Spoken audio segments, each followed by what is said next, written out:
ذرا دیر بعد باپ گھر کے اندر آیا اور شامی کو ادھر ادھر تلاش کرنے لگا۔ اس کی گالیوں کی آواز گھر کے سناٹے میں ابھرتی رہی۔ شامی کا خوف کے مارے برا حال تھا۔ وہ سہما ہوا کوٹھڑی میں بیٹھا رہا۔ دروازے پر ذرا بھی آہٹ ہوتی تو اس کا دل اچھل پڑتا۔ بہت دیر بعد کسی نے دروازہ کھٹکھٹایا۔ ماں سرگوشی میں آہستہ آہستہ اسے آواز دے رہی تھی۔ شامی نے دروازہ کھولا۔ وہ اسے باورچی خانے میں لے گئی۔ بازو میں غصے سے بکوٹا بھر کر بولی، لے کچھ ٹھونس لے، صبح سے اب تک بھوکا پیاسا پھر رہا ہے، کمبختوں نے میری زندگی حرام کر دی۔ وہ بیٹھی اپنی قسمت کو کوستی رہی اور شامی لمبے لمبے لقمے حلق کے نیچے جلدی جلدی اتارتا رہا۔ بار بار اس کی سہمی ہوئی نظریں کمرے کی جانب اٹھ جاتی۔ وہ اپنے باپ سے بہت ڈرتا تھا۔ ڈرنے کی بات ہی تھی، مار کے معاملے میں وہ بڑا جلاد تھا۔ جو چیز ہاتھ میں آتی کھینچ مارتا۔ کئی دفعہ اس کی مار سے شامی کا سر اور پیشانی لہو لہان ہو چکے تھے۔ اس روز وہ خوف کے مارے باپ کے کمرے میں نہیں سویا بلکہ ماں سے رضائی لے کر کوٹھڑی کے اندر جا کر پڑ گیا۔ سویرے کسی کے اٹھنے سے پہلے ہی شامی گھر سے باہر نکل گیا۔ بغلوں میں ہاتھ دبائے سردی سے ٹھٹرتا اخبار کے دفتر پہنچا، مگر اخبار ابھی چھپ رہا تھا۔ تھوڑی دیر بعد اس نے اخباروں کا بنڈل اٹھایا اور سڑکوں پر آواز لگانے لگا، آ گیا آ گیا، آج کا تازہ اخبار آ گیا۔ سنسنی خیز خبروں کی سرخیاں چیخ چیخ کر سناتا ہوا وہ تیز تیز قدم اٹھا رہا تھا۔ ابھی بہت سے ٹھکانوں پر اسے اخبار پہنچانا تھا۔ ہر گھر پر وہ اخبار کھڑکی کے راستے یا دروازے کی جھری سے اندر پھینک دیتا اور جلدی سے آگے بڑھ جاتا۔ جہاں دروازہ کھلوائے بغیر چارہ نہ ہوتا وہاں آواز لگاتا، اخبار والا۔ اسی طرح گھروں پر اخبار پہنچاتا ہوا جب ایک مکان پر پہنچا تو آواز لگاتے ہی ایک شخص دروازے پر نمودار ہوا۔ اس وقت وہ تولیے سے اپنا چہرہ پوچھ رہا تھا۔ شامی کو دیکھتے ہی تیوری پر بل ڈال کر بولا، تم اتنی دیر سے اخبار کیوں لاتے ہو؟ شامی معذرت کرنے لگا، آئندہ جلدی لاؤں گا جی، آج اخبار ذرا دیر سے چھپا تھا۔ وہ صاف جھوٹ بول گیا، لیکن اس شخص نے اخبار اٹھا کر اس کے منہ پر پھینک دیا۔ لے جاؤ اپنا اخبار، مجھے نہیں چاہیے۔ کہہ رہا ہوں اب اتنی دیر نہیں ہوگی۔ وہ بگڑ کر بولا، بس کہہ دیا کہ اخبار نہیں چاہیے، کیوں بیکار میں دماغ کھائے جا رہا ہے؟ شامی ملزموں کی طرح گردن جھکائے خاموش کھڑا رہا۔ جب وہ شخص دروازہ بند کرنے لگا تو شامی نے دبی زبان سے کہا، صاحب پچھلے مہینے کا پیمنٹ ابھی تک نہیں ہوا۔ وہ آنکھیں نکال کر بولا، بھاگ جاؤ، کوئی پیمنٹ ویمنٹ نہیں ہوگا، الو کے پٹھے۔ اس نے زور سے دروازہ بند کر دیا۔ شامی کو غصہ تو بہت آیا، مگر اس نے سوچا اگر کوئی جھگڑا ٹمٹا ہو گیا تو دوسری جگہ بھی اخبار دیر سے پہنچے گا اور وہاں بھی ڈانٹ پڑے گی، ورنہ وہ اپنا پیمنٹ تو کھڑے کھڑے وصول کر لیتا۔ وہاں سے بڑھ کر وہ اپنے دوسرے ٹھکانوں کی جانب چل دیا، لیکن اس کے لیے سب سے بڑا مرحلہ اس انجینئر کا بنگلہ تھا جہاں ایک خطرناک ایلفیشن پلا تھا۔ اسے دیکھتے ہی غرا کر بھونکنا شروع کر دیتا۔ اس کی آواز اس طرح نکلتی گویا گنبد کے اندر گونج رہی ہو۔ جیسے ہی شامی پھاٹک پر پہنچتا وہ بھونکتا ہوا اس کی طرف جھپٹتا۔ ایک بار تو اس پر اس طرح جھپٹ کر سوار ہو گیا کہ خوف کے مارے شامی کی گگھی بند گئی۔ وہ شاید اس بنگلے پر کبھی اخبار نہ لگاتا، مگر بات یہ تھی کہ بل ادا کرنے کے معاملے میں انجینئر بڑا کھرا گاہک تھا، کبھی پیمنٹ نہیں رکا۔ یہی وجہ تھی کہ کتے کے خوف کے باوجود وہ نہایت پابندی سے اخبار پہنچاتا رہا۔ 9 بجے کے قریب وہ اخبار بیچ کر تھکا ہارا گھر پہنچا تو ماں نے کمر بھی سیدھی نہ کرنے دی۔ کہنے لگی، جا جلدی سے دکان چلا جا، آج تیرے باپ کی طبیعت کچھ خراب ہے۔ وہ چپ چاپ دکان کی جانب روانہ ہو گیا۔ شامی کا باپ بساتی تھا۔ بازار میں اس کی چھوٹی سی دکان تھی۔ وہ دکان پر بیٹھا رک رک کر کھانس رہا تھا۔ شامی پہنچا تو باپ نے صرف پھیکی نظروں سے دیکھا مگر کوئی بات نہیں کی۔ شامی نے خدا کا لاکھ لاکھ شکر ادا کیا کہ مصیبت اس کے سر سے صاف ٹل گئی۔ وہ خاموشی سے دکان پر جا کر بیٹھ گیا۔ اس وقت دکان پر کوئی گاہک نہیں تھا۔ ذرا دیر بعد 7-8 سال کی ایک لڑکی سیپ کے بٹن خرید کر لے گئی، مگر تھوڑی ہی دیر بعد واپس آ گئی۔ کہنے لگی، سیپ کے نہیں پلاسٹک کے چاہیے ہیں۔ شامی نے پلاسٹک کے بٹن دے دیے، مگر چند ہی منٹ بعد لڑکی پھر موجود تھی۔ اس دفعہ اسے بڑے بٹن درکار تھے۔ شامی نے بٹن تو دے دیے مگر جل کر اس کے ہاتھ میں چٹکی بھر لی۔ وہ تلملا کر چیخی تو باپ کو بھی اس کی اس حرکت کا پتہ چل گیا۔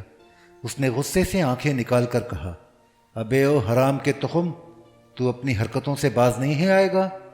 وہ دیر تک گالیاں دیتا رہا اور شامی خاموش بیٹھا گالیاں سنتا رہا۔ اس کا باپ دمے کا مریض تھا۔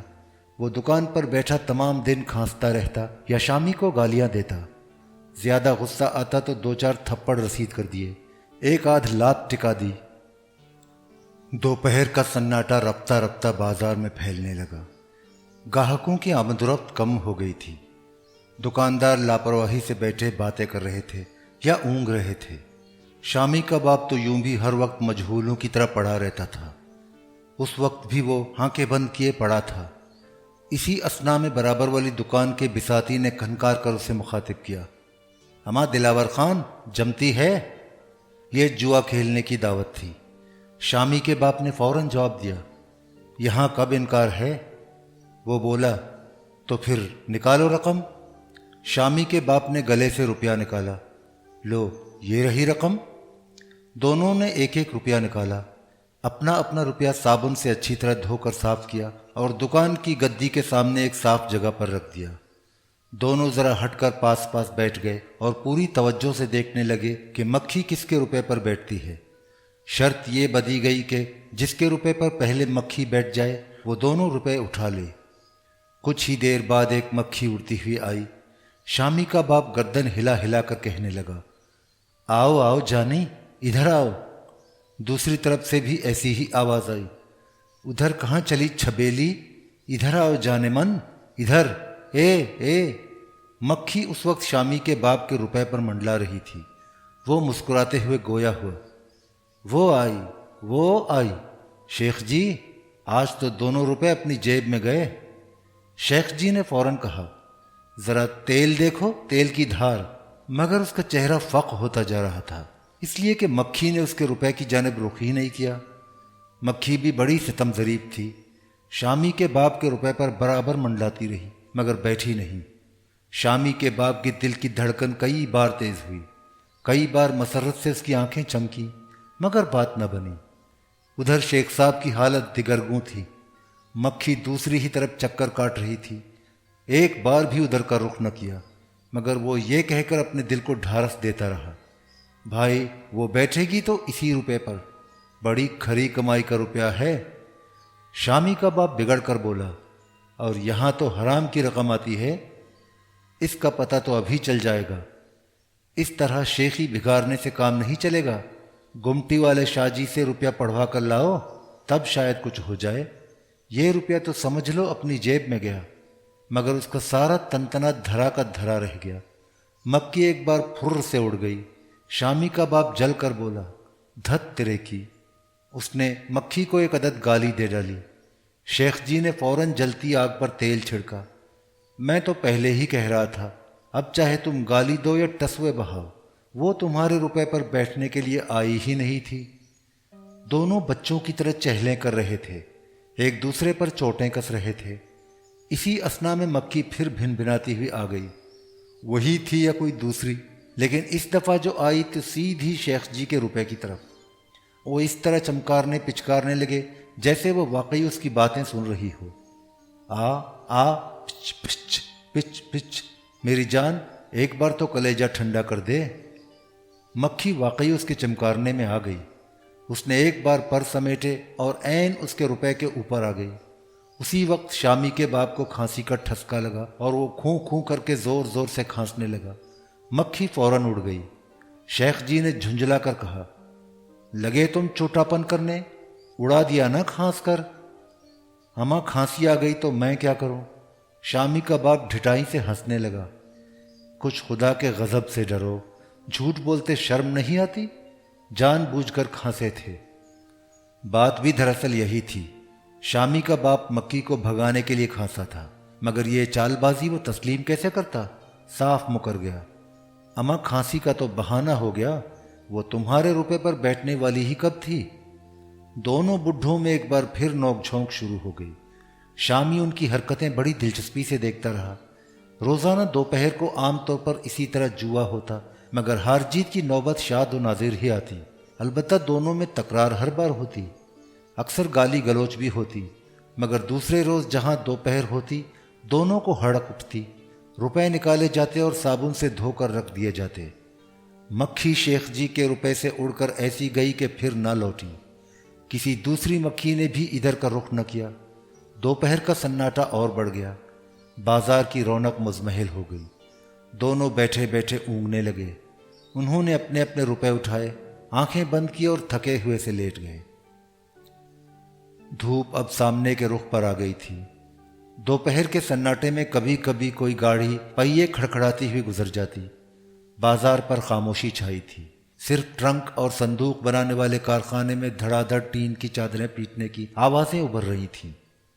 خالی بیٹھے بیٹھے شامی کا جی اکتا گیا۔ اس نے باپ کی جانب دیکھا، وہ بے خبر پڑا خراٹے لے رہا تھا۔ شامی اپنی جگہ سے اٹھا اور چپکے سے دکان کے باہر آ گیا۔ باہر تیز بسنتی دھوپ پھیلی تھی۔ موسم کچھ ایسا تھا کہ سائے میں بیٹھنے سے سردی معلوم ہوتی اور دھوپ میں سورج کی سلگتی ہوئی کرنیں جسم میں سوئیوں کی طرح چبھتیں۔ دکان سے نکل کر شامی ٹہلتا ہوا بازار کے دوسرے نکڑ کی جانب چل دیا۔ وہاں نیم کا گھنا پیڑ تھا جس کے نیچے اکثر دوپہر کو راجا گداگر کی گاڑی لا کر ٹھہراتا تھا۔ دونوں دھوپ میں بیٹھ کر جسموں کو حرارت پہنچاتے تھے اور کپڑوں سے جوئیں نکال کر مارتے تھے۔ راجا اس وقت مل جاتا تو اس کے ساتھ بیٹھ کر سگریٹ کے دو چار کش لگا لیتا۔ وہ کچھ ہی دور گیا تھا کہ یکایک بازار کے درمیان سے مڑنے والی گلی میں ملی جلی آوازوں کا شور ابھرا۔ شامی لپک کر گلی کے اندر گھس گیا۔ دیکھا مسجد کے دروازے پر لوگوں کا ہجوم ہے۔ اس نے ایک شخص سے پوچھا، کیا ہو گیا؟ وہ بولا، چور پکڑا گیا ہے۔ شامی نے دلچسپی کا اظہار کرتے ہوئے دریافت کیا، کیا چرایا تھا؟ سالہ مسجد سے جوتے چرا رہا تھا۔ شامی نے حیرت زدہ ہو کر کہا، اچھا؟ ہاں جی، نمازی بیچارے تو ظہر کی نماز پڑھ رہے تھے اور یہ سالہ ان کے جوتوں کی طاق میں تھا۔ شامی نے اس سے مزید کوئی بات چیت نہیں کی، آگے بڑھ کر مجمع میں گھس گیا۔ دیکھا لمبے قد کا ایک آدمی لوگوں کے درمیان کھڑا ہے۔ اس کا سر ننگا تھا، وہ گندی سی واسکٹ پہنے ہوئے تھا، دیکھنے میں بالکل سیدھا سادہ لگتا تھا۔ شامی حیرت سے آنکھیں پھاڑ کر اسے گھورنے لگا، اس لیے کہ وہ صرف چور ہی نہیں تھا بلکہ اس نے اللہ میاں کے گھر میں چوری کی تھی۔ ابھی وہ چور کا جائزہ لے ہی رہا تھا کہ ہجوم میں سے ایک ٹرگنا آدمی تہمت سنبھالتا ہوا نکلا اور اچھل کر چور کے منہ پر کس کے تھپڑ رسید کیا۔ یہ گویا ابتدا تھی، پھر تو ہر طرف سے چور پر مار پڑنے لگی۔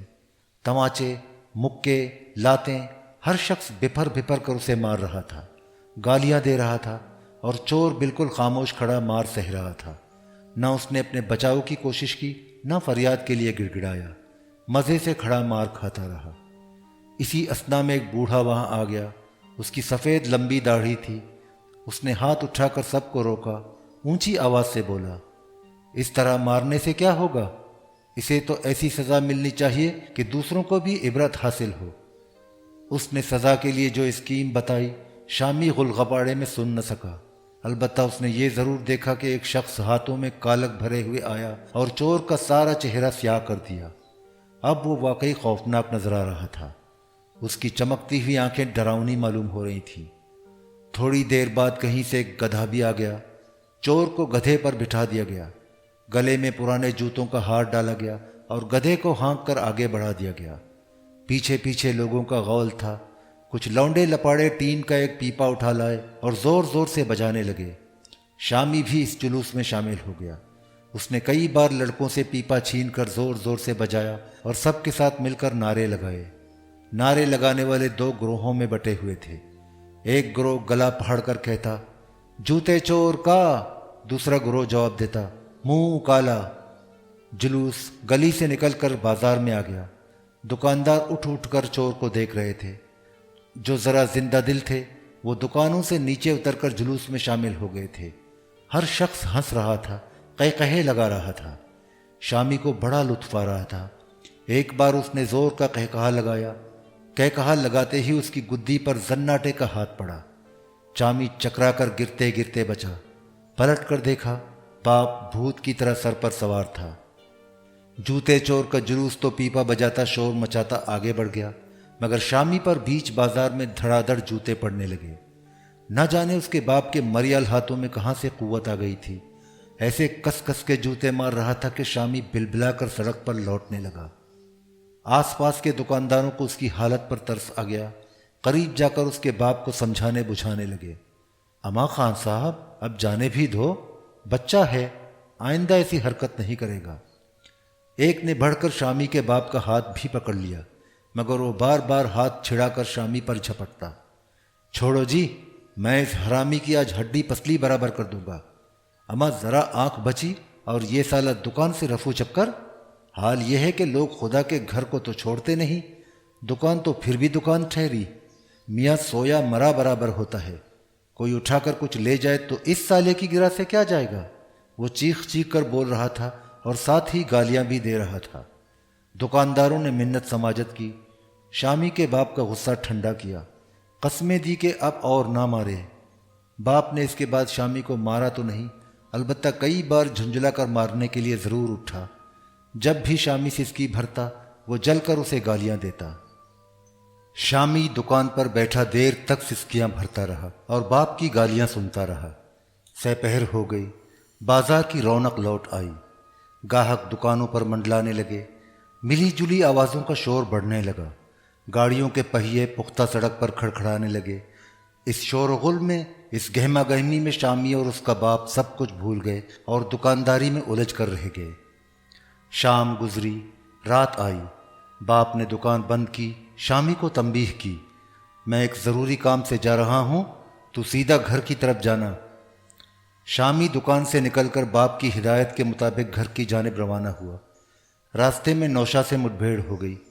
اس وقت وہ اترا اترا کر چل رہا تھا۔ شامی کو دیکھتے ہی اس نے قمیص کی جیب سے 10 کے 2 کرارے کرارے نوٹ نکالے، گردن اکڑا کر بولا، آج تو اپنے ٹھاٹھ ہیں۔ شامی نے اسے حیرت سے دیکھا، ابے کہاں سے مار لایا؟ نوشا اسی طرح اترا کر بولا، مار کہاں سے لاتا، مجھے ملے ہیں۔ شامی ابھی تک حیرت زدہ تھا، کہاں سے مل گئے؟ ابے اکٹھے 20 روپے۔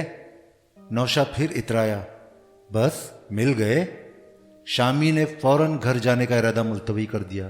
سامنے والے چائے خانے کی جانب اشارہ کر کے بولا، تو پھر ہو جائے کچھ چائے پانی؟ نہیں یار، آج نہیں، پھر کسی اور دن۔ شامی جل کر بولا، لگے سالے سیانہ پن کرنے، ابے تو ایک نمبر کنجوس ہے۔ نوشا نے زور سے قہقہا لگایا، جا بے، تو بھی بس یوں ہی رہا، یہ روپے میرے کب ہیں؟ مکان کا کرایہ دینے نیاز کی دکان پر جا رہا ہوں۔ جبھی تو میں سوچ رہا تھا کہ ایک نہ دو، اکٹھے اتنے روپے کہاں سے پار کر دیے۔ نوشا نے کہا، ابے چلتا ہے نیاز کی دکان تک، ذرا دیر کی تو بات ہے، چائے پلاؤ تو چلتا ہوں۔ مگر نوشا کے پاس چائے پلانے کے لیے پیسے نہیں تھے، لہٰذا شامی اس کے ساتھ جانے پر آمادہ نہ ہوا۔ وہ اپنے گھر کی طرف چل دیا۔ نیاز کی دکان بازار سے ذرا ہٹ کر گلی کے اندر تھی۔ پہلے وہ فرنیچر تیار کرنے والے ایک کارخانے میں ملازم تھا، مگر اب اس نے اپنی دکان کھول لی تھی اور پرانی اور استعمال شدہ اشیاء بیچنے اور خریدنے کا کاروبار کرتا تھا۔ دکان کے پچھلے حصے میں ایک کمرہ تھا، اس کمرے میں نیاز کی رہائش تھی۔ بیوی عرصہ ہوا فوت ہو چکی تھی، اولاد بھی اس نے کوئی نہ چھوڑی۔ شادی کے 2 سال بعد ایک لڑکی پیدا ہوئی جو 6 ماہ بعد نمونیا میں مبتلا ہو کر مر گئی۔ بیوی شادی کے 8 سال تک زندہ رہی اور اولاد کی حسرت دل میں لیے ایک روز اللہ کو پیاری ہو گئی۔ نیاز نے اب تک دوسری شادی نہیں کی تھی، وہ کنواروں کی سی زندگی بسر کر رہا تھا۔ یوں وہ ابھی تک جوان تھا، اس کی عمر 35 برس سے کچھ اوپر تھی، البتہ جسم میں چربی بڑھ جانے کے باعث وہ اب کسی قدر بھدا لگتا تھا۔ کام بھی کچھ ایسا تھا کہ زیادہ جسمانی مشقت نہ کرنا پڑتی، تمام دن دکان پر بیٹھے بیٹھے گزر جاتا۔ صرف اتوار کو وہ نیلام میں جاتا یا کبھی اتفاقیہ سودے کے سلسلے میں دکان سے نکلتا، لیکن ایسا کبھی کبھار ہوتا تھا۔ کہنے کو تو وہ کباڑیا تھا، مگر کام دراصل کرتا تھا چوری کے مال کی خرید و فروخت کا۔ اس وقت نیاز کی دکان میں لالٹین روشن تھی، وہ کسی گہری سوچ میں ڈوبا ہوا تھا۔ نوشا دکان میں داخل ہوا۔ نیاز نے دیکھتے ہی پوچھا، ابے آج کیسے آنا ہوا؟ نوشا نے اس کی بات کا کوئی جواب نہ دیا، چپ چاپ قمیص کی جیب سے 2 نوٹ نکالے اور اس کو دے کر بولا، اماں نے 2 مہینے کا کرایہ بھیجا ہے۔ 2 مہینے کا کیوں؟ نیاز نے ناگواری سے کہا، سارا حساب کیوں نہیں صاف کیا؟ نوشا نے ماں کی ہدایت کے مطابق جواب دیا، انہوں نے کہا ہے بقیہ 2 مہینے کا کرایہ جلد ہی آ جائے گا، آپ فکر نہ کریں۔ ان سے کہہ دینا اس طرح کام نہیں چلے گا، کرایہ وقت پر ملنا چاہیے ورنہ رہنے کا کہیں اور بندوبست کر لیں۔ نیاز چاہتا بھی یہی تھا کہ کسی طرح مکان خالی ہو جائے۔ اس کے پاس کئی ایسے ضرورت مند آ چکے تھے جو زیادہ کرائے کے علاوہ 1200 پگڑی دینے کو بھی تیار تھے۔ نیاز ایسا فائدے کا سودا ہاتھ سے نکالنا نہیں چاہتا تھا۔ محلے میں اس کے 2 مکان تھے جو اس نے ایک ہندو دکاندار سے بہت سستی قیمت پر خریدے تھے۔ فرقہ وارانہ فسادات کی خبروں سے مکانوں کا ہندو مالک بہت سہما ہوا تھا۔ وہ سندھی تھا اور کسی نہ کسی طرح ساری جائیداد اونے پونے بیچ کر بمبئی جانا چاہتا تھا۔ اس کے بال بچے پہلے ہی بمبئی پہنچ چکے تھے۔ نوشا واپس جانے کا ارادہ کر رہا تھا کہ نیاز نے پوچھ لیا، ابے نوشے، آج کل تو کر کیا رہا ہے؟ نوشا نے جواب دیا، عبداللہ مستری کے ورکشاپ میں کام سیکھ رہا ہوں۔ اچھا، کب سے؟ نیاز نے حیرت کا اظہار کیا۔ 6-7 مہینے ہو گئے، اب تو 20 روپے مہینہ تنخواہ بھی ملنے لگی ہے۔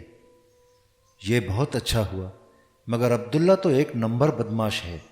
سنا ہے کاریگروں کو بہت مارتا پیٹتا ہے، پر اس نے کاروبار اچھا جما لیا ہے۔ جب یہاں آیا تھا تو ٹھیکیدار علی بخش کے ٹرک پر کلینر تھا۔ سالہ پاس کھڑا ہو جاتا تو ایسی بو آتی تھی کہ دماغ پھٹنے لگتا تھا۔ نیاز ٹھیکے لہجے میں رک رک کر بولتا رہا، میں نے تو اس کا وہ وقت بھی دیکھا ہے جب مدن خان کے گیراج میں تیری طرح معمولی کاریگر تھا، پھر اس نے اپنا علیحدہ گیراج کھول لیا اور دیکھتے ہی دیکھتے اتنا بڑا بنا لیا کہ کئی 100 گز پر پھیلا ہوا ہے۔ پھاٹک پر عبداللہ آٹو ورکشاپ کا یہ بورڈ لگا ہے، لیکن جب سے کاروبار چمکا ہے سالہ سیدھے منہ بات بھی نہیں کرتا۔ نوشا چپ چاپ نیاز کی باتیں سنتا رہا۔ نیاز اسے بدظن کرنے کی غرض سے کچھ دیر تک عبداللہ مستری اور اس کے کاروبار کے بارے میں اظہار خیال کرتا رہا۔ پھر اس نے رازدارانہ لہجے میں آہستہ سے کہا، موقع لگے تو کبھی کبھار کوئی پرزہ یا اوزار اڑا دیا کر، اس سالے پاپی کا مال کھانا تو ثواب کا کام ہے۔ نوشا اس کی بات سن کر چونکا، گھبرائی ہوئی نظروں سے نیاز کا منہ تکنے لگا۔ نیاز کہتا رہا، کہیں اور جانے کی ضرورت نہیں، بس سیدھا یہاں آ جایا کر، چائے پانی کا خرچہ نکل آئے گا۔ میں نے سنا ہے تجھے تو فلم دیکھنے کا بھی بہت شوق ہے۔ لمحہ بھر رک کر اس نے سوال کیا، بول کیا کہتا ہے؟ نوشا سے کچھ نہ کہا گیا۔ نیاز نے اس دفعہ زور دے کر پوچھا، تو پھر کیا ارادہ ہے؟ نوشا سہما ہوا تھا، کہنے لگا، کہیں مستری جی کو پتہ چل گیا تو میری شامت آ جائے گی۔